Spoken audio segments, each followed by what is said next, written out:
The Cases of Mr. Ace, starring George Raft.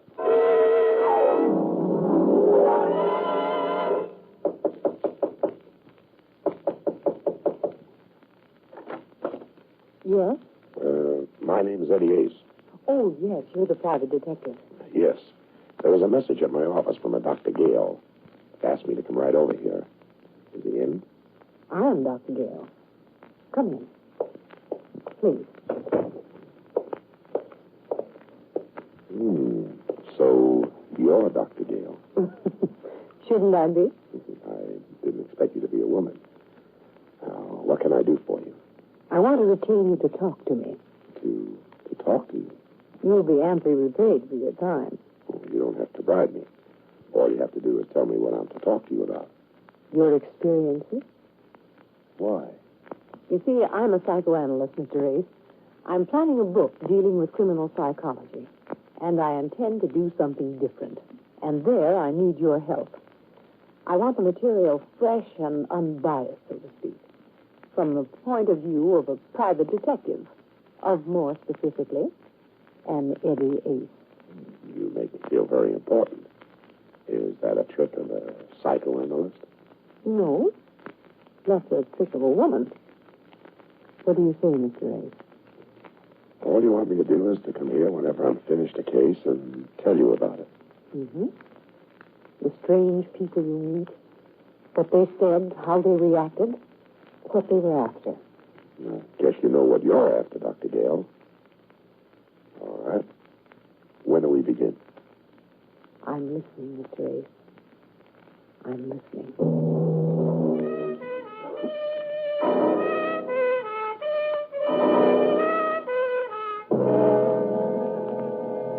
The Cases of Mr. Ace, starring George Raft, and produced and directed by Jason James.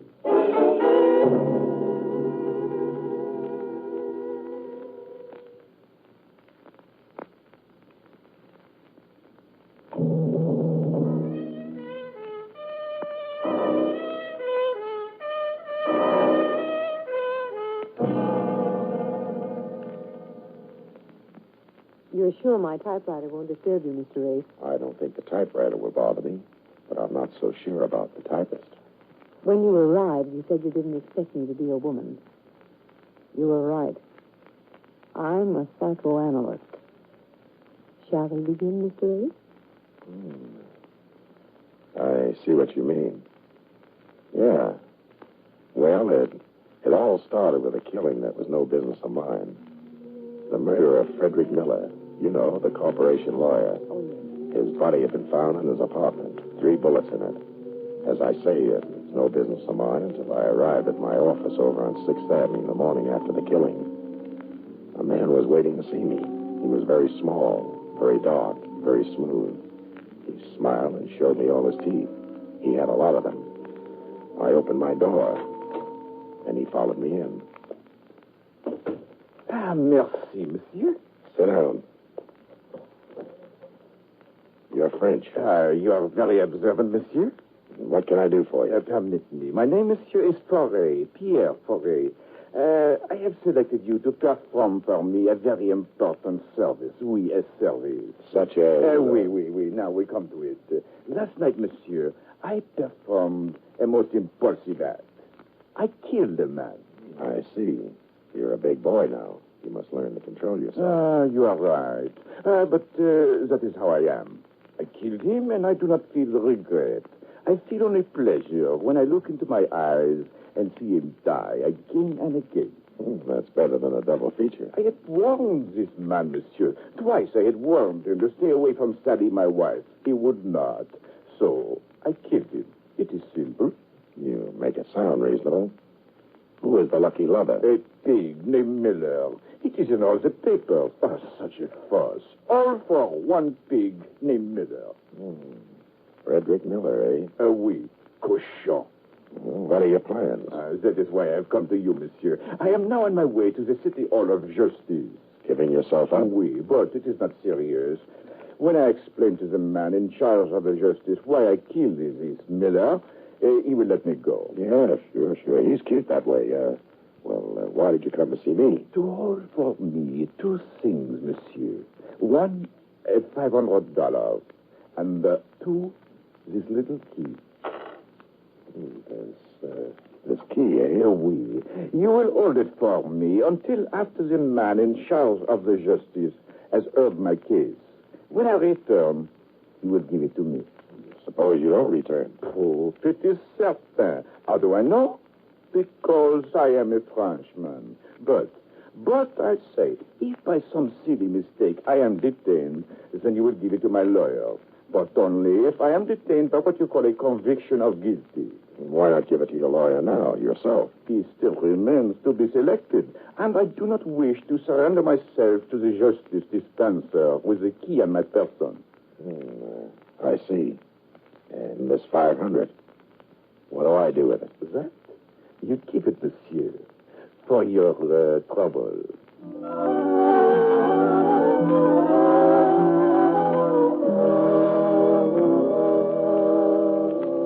Ray left, and I sat fingering the 500 and the key. It was a small brass key, the kind you use on your trunk. No marks on it except a number, 427. I had Ferret doped as a nut. Anyway, Ferret confessed to the killing of Miller. And the final editions told how Timothy Hogan, the wild Irish criminal lawyer, came forward with an offer to defend the prisoner. And the next morning, Hogan came to my office. I had a hunch he would.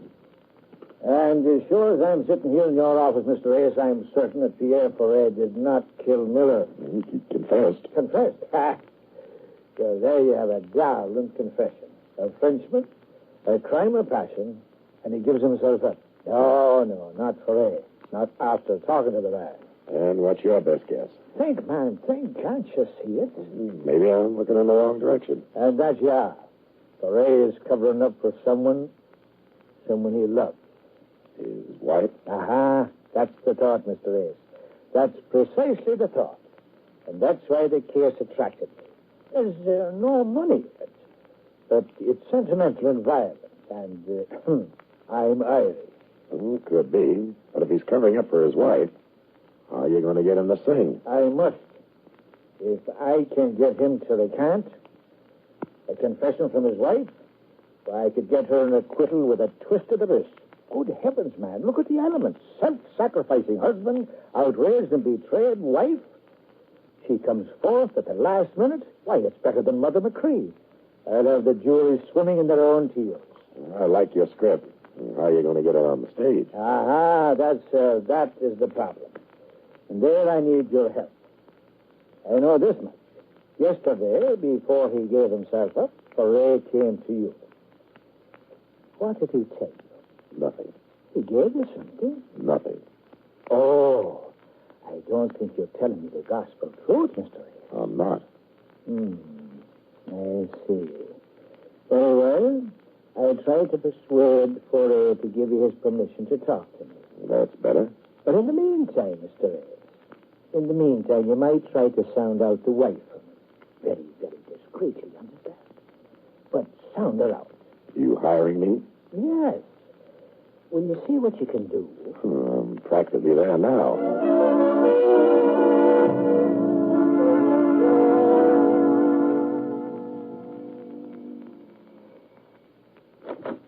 Yes? Mrs. Ferret? Go away. All day you reporters have been I'm a trying... detective. What do you want? Sit down. Say what you want and get out. Do as I say or I'll take you downtown. You don't frighten me a bit. I'm ready. I see what you mean. Okay. I'll level with you, Mrs. Ferret. I'm not from the police. I'm a private detective. I'm working for your husband's lawyer on the Miller killing. You knew Miller. Yes. Yes, I knew him. What has he got to work on? That rat Pierre killed him. I hope he dies in the chair for it. Pierre says you were seeing Miller. That might save him from the chair. Let him prove that. Just let him prove I ever saw Fred Miller outside of his office on business. When did you see Miller last? None of your business. Get out. Sure. But keep this in mind, Mrs. Ferret. Your husband confessed to the murder. But maybe you'll be able to give the jury the impression that he's covering up for someone else. Someone maybe like his ever-loving wife. I said go on. Get out. Oh, by the way, Did you ever see this key before? No. Now get out of here. And tell that rat Pierre I'll do my best to get a ringside seat for his execution.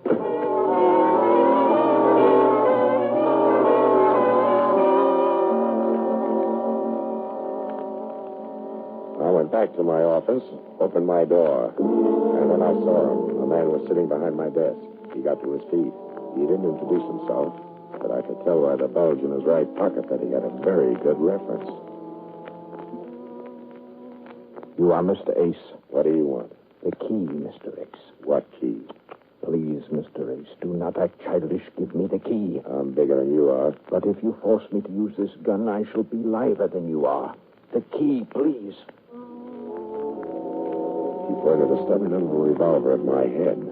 I gave him the key. He thanked me politely enough and left. I counted 10, then raced down the hall to the fire exit, slammed down the iron stairs, and picked up behind him as he was leaving the building. He went straight to the Times Square station. I went right behind him. He went directly to the lockers. I was right behind him.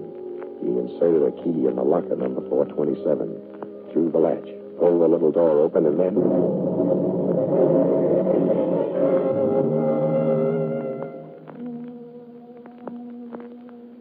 It must have been hours later when I opened my eyes. I was still in the station. Near me and around me were maybe a dozen more. Cops and interns milled around. But bending over me was Detective Lieutenant Walsh. Feeling better, Ace? Yeah, Oh, my head. What happened? Bomb exploded in a locker. Anybody killed? Yeah, the man who opened the booby trap. Blown to bits, and 3 bystanders. You were lucky. You can say that again. All right, I will. You were lucky, and I mean lucky that you didn't open it yourself. I? How could I open it? With the little key you showed Sally Foray. You certainly get around. Where'd you get that key? From Pierre Foray. Oh. Pierre Foray, eh? That's the name. He came to my office. Gave it me to hold. You can ask him. Well, suppose you ask him, Ace. But you'd better get yourself a good spiritualist. Pierre Foray hanged himself in his cell 2 hours ago.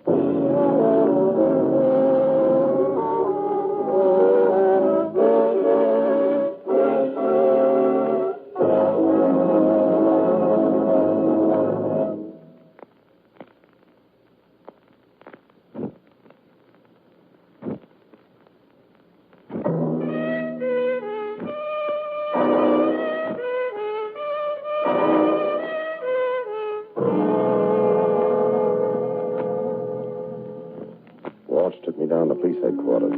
He talked to me for 2 hours. He didn't learn a thing, but I did. Pierre was visiting his cell by Hogan and Mrs. Foray just before he strung himself up. It was Hogan who found his body when he went back to talk to him again. I asked Walsh what he knew about Hogan, and he didn't know much. I left police headquarters and went around the corner to Jenny, the bail bond. Jenny has been around New York longer than the city charter and runs the biggest bail bond mill in town. I asked her what she knew about Timothy Hogan. She didn't know much offhand, but promised me a rundown by morning. I said I'd call her and left it at that. Outside, the rain was just beginning to wash the town. A hack pulled up. I opened the door, bent to get in when the butt of the gun came down across my skull, and that was that. It was the cold water that brought me out of it. I opened my eyes. A ceiling and a chandelier spun around. I closed them again. Leo, douse him again. Ace, you hear me? Get up. The man said get up, and the man meant it. The man was big enough to lift me to my feet with one hand. I tried to open my eyes. There were battleships tied to the lashes, but I made it. 2 other mugs flanked me, with Mike in front of me. The rug was wet with blood and water. The water and the rug were theirs. The blood was mine. Somebody must have taken a bad working over. I began to figure it must have been me, but I couldn't remember. In fact, I didn't even know who Ace was when Mike barked the name. You hear me, Ace? Give me a drink of water. Leo, give him a drink.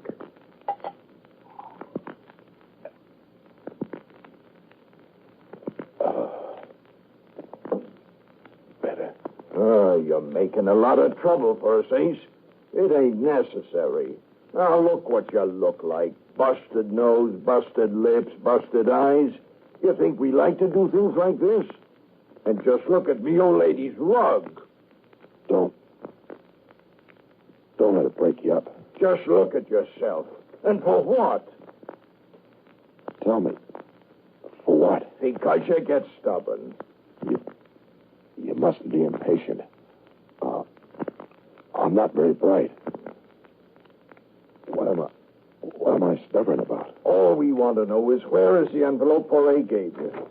Michael, how much longer will you be? Just a few more minutes, Ma. Oh, and just look at that rug. I'll have it cleaned. Well, hurry up. The hot picture's getting all burned. All right, Ace. I'm through talking nice. Where's the envelope? Ray didn't give me a... Leo, take it. Oh. Michael! For heaven's sake, be careful of the rug.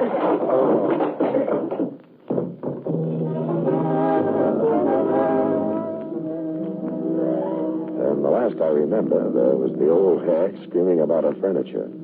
I know I smashed a chair when I went down, and that made me feel pretty good. I felt the water hitting my face again. I got my right eye unstuck. I was on my back in a field up in the Bronx. The rain washed over my bruised face, and it felt fine. But I couldn't stay to enjoy it. I remembered there was a phone call I had to make. And by the time I let myself into my apartment over on 3rd Avenue, the sun was up. I looked into a mirror. I never saw a guy before in my life. But even if he was a stranger, I had to do something for him. I wrapped some ice in a towel, held it over my face, and then I picked up the phone.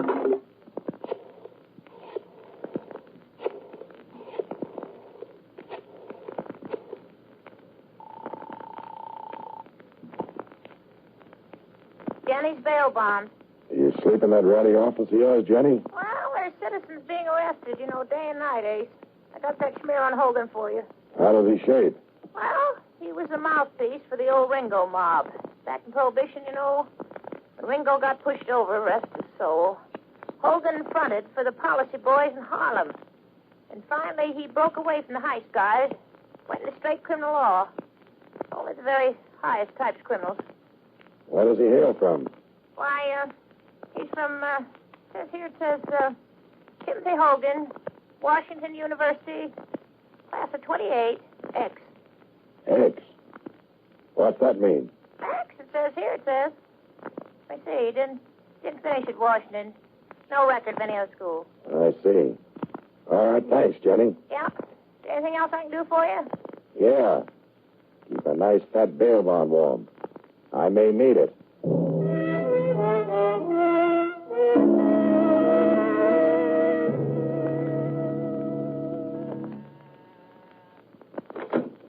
There, isn't it? Oh. Well, don't let the face frighten you, Mrs. Foray. I'm just breaking it in for Boris Karloff. What happened to you? What happened to me shouldn't happen to a private detective. But it did.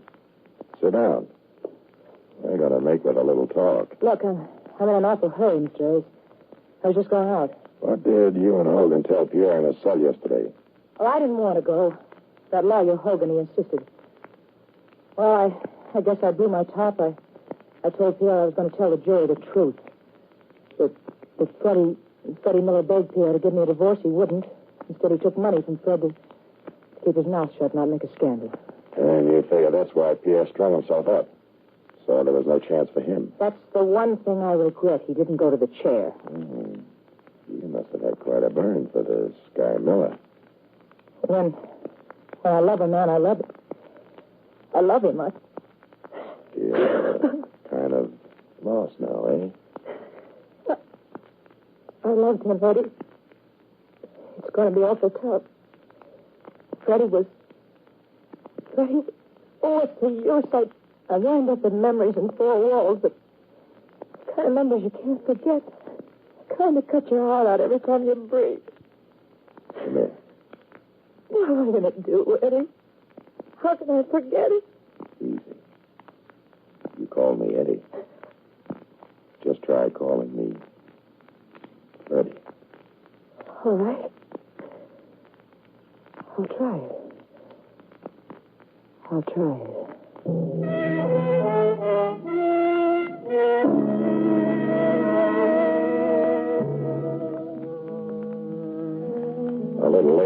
remembered that Sally was just on the way out when I arrived. I asked where she was headed for. She hedged a little, but then I saw the court orders on the desk. She was going down to the First National Bank to open Pierre Foray's safety deposit box. I went with her. The small vault contained some jewels, an insurance policy, and a bulky package wrapped in brown paper. The jewels are mine. I'll take them with me. Maybe we better see what's in this package. Oh, I can't imagine what it could be. Money. $1,000 bills.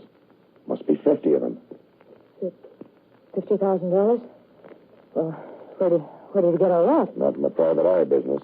In this envelope. I think we'd better open it in the presence of a lawyer. Look, I'm going upstairs to see if anybody's around that looks familiar. Here, take this nickel. Yeah? Call police headquarters. Lieutenant Walsh. Tell them to meet me right now at Timothy Hogan's apartment. This is important for both of us, Angel. So don't trip. I'll wait for you outside.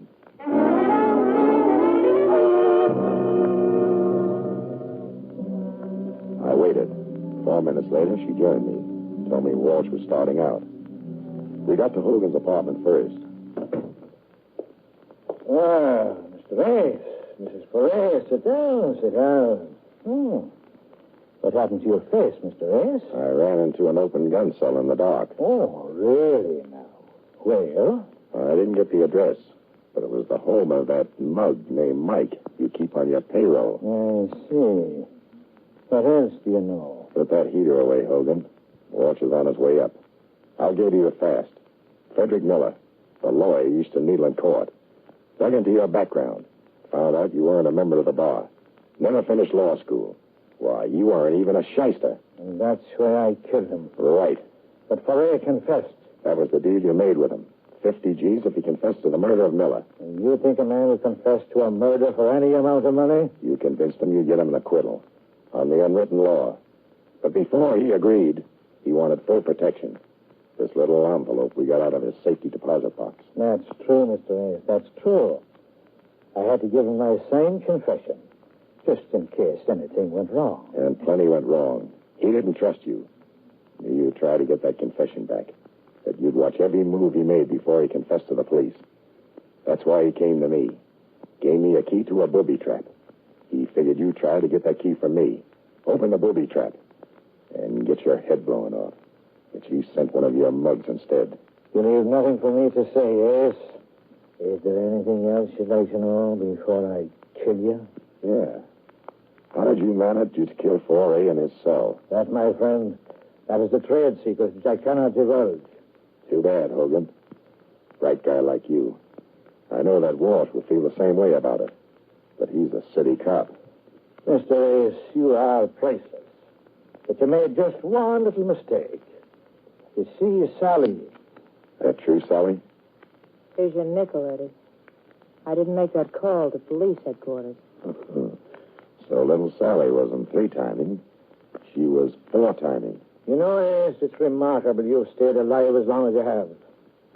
Can you give me one good reason why I shouldn't kill you? Can I skip that question and take the $32? Go home, Sally. Yeah, I'm sorry, Eddie. Believe me, I am. Go on home and sharpen your stiletto. Going somewhere, Mrs. Foray? Look out, Walsh. He'll shoot.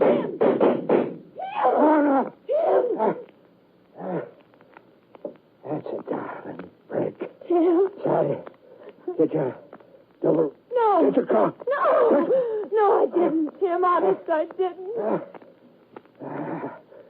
And the dying is easier. Stop wailing, Sally. He can't hear you. He's dead. And I wish he killed you. A brilliant man like him shot down like a dog, and you stand there. Okay, Walsh. From here on out, it's your party. The confessions in the envelope will give you the score. Sally is right. He was a brilliant man.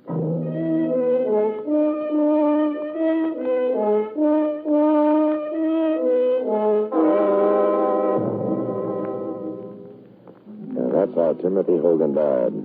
Yeah, I called Walsh when I left Sally for a minute at the bank. She could have been held as an accessory to the murder of her husband in her cell. But Walsh never got her down to headquarters. She took a header out of the window. I guess it was better for her like that. Well, That was a gory business, wasn't it? Gory? Oh, I thought I'd give you the mild ones first. Mild? Good heavens. Do you mean that this sort of thing goes on with you all the time? Only when business is good. Well, for my sake, then, I hope business improves. Good night, Mr. Ace. There's something I'd like to say, Dr. Gale. Yes? Well, it's... never mind. Maybe next time. Or maybe the time after that. You're reading my thoughts marked private. Good night, Dr. Gale.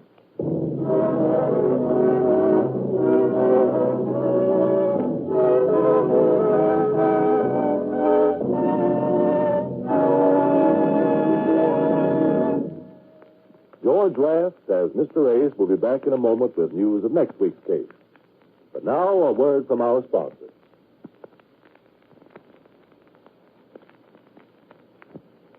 Thank you. And next week I have another appointment with Dr. Gale. I'm going to tell her about a murder that should never happened, not even to a corpse. And George will all be waiting to hear that. In the assisting cast tonight, you heard Jeanette Nolan, Cathy Lewis, Theodore Barnell, Leo Cleary, and Stanley Farrar. The music was composed and conducted by Sandy Courage. This is Carlton Cadell speaking and inviting you to listen again to George Raft in The Cases of Mr. Ace.